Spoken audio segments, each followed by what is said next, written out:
Hi నమస్తే welcome to Mara media. నేను మీ కేవీఆర్.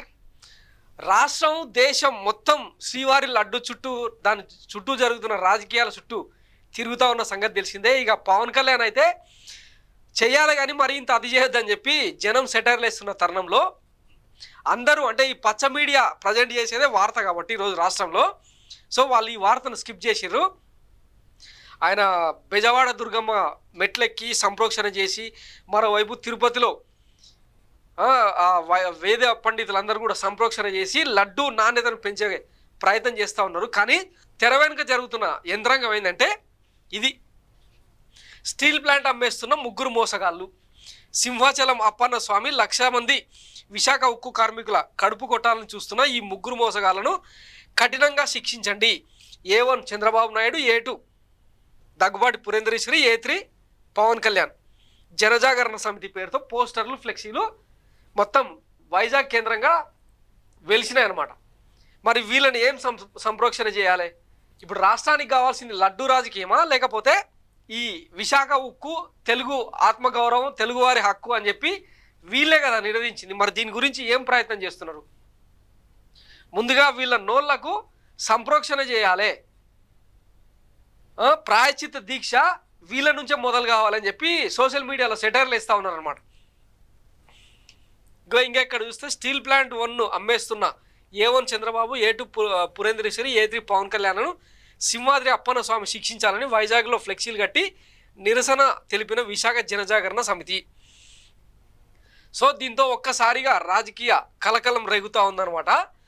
ప్రజా సమస్యలను పక్కన పెట్టి ఈ డైవర్షన్ పాలిటిక్స్ ఏంటి బాబు గారు అని చెప్పి ప్రజలు నెత్తి నోరు కొట్టుకుంటున్నా సోషల్ మీడియా వేదికగా తీవ్రంగా తలంటుతున్నా కూడా వీళ్ళ సోయికి రావట్లే, వీళ్ళ చెవికి ఎక్కట్లే. అదేదో గుడ్డెద్దు చేలో పడ్డట్టు ఇక ఒకటే పోకడనమాట. ఇవి చాలా అన్నట్టు 100 రోజుల పాలనలో ఇంటింటికి వెళ్ళి పాంప్లెంట్ ఇచ్చే కార్యక్రమం జరుగుతుంది. దాన్ని ఎవడు దేక్తలేడంట. పైగా నీకు 15,000, నీకు 15,000, నీకు 15,000, నీకు 18,000 అన్నారు కదా, సంతోషమా?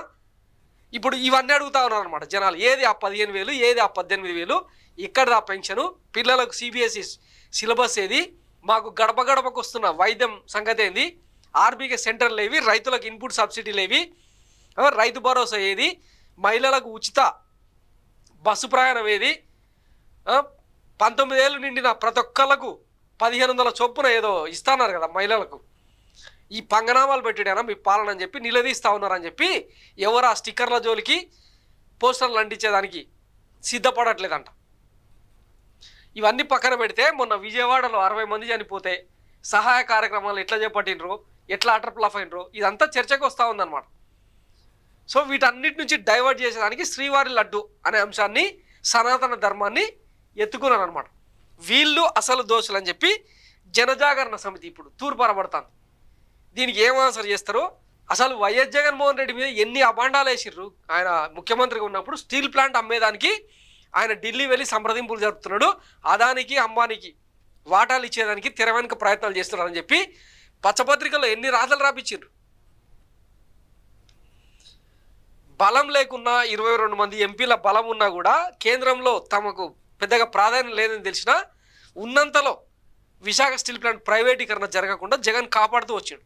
కానీ వీళ్ళు అంతకు మించిన తీర్పు ఇచ్చినా, అంతకు మించిన ప్రజాబలాన్ని ఇచ్చినా కూడా ఇప్పుడు తెర వెనుక 2 ఫర్నిషింగ్ యూనిట్లను అమ్మేసినట్టు వార్తలు వస్తున్నాయి.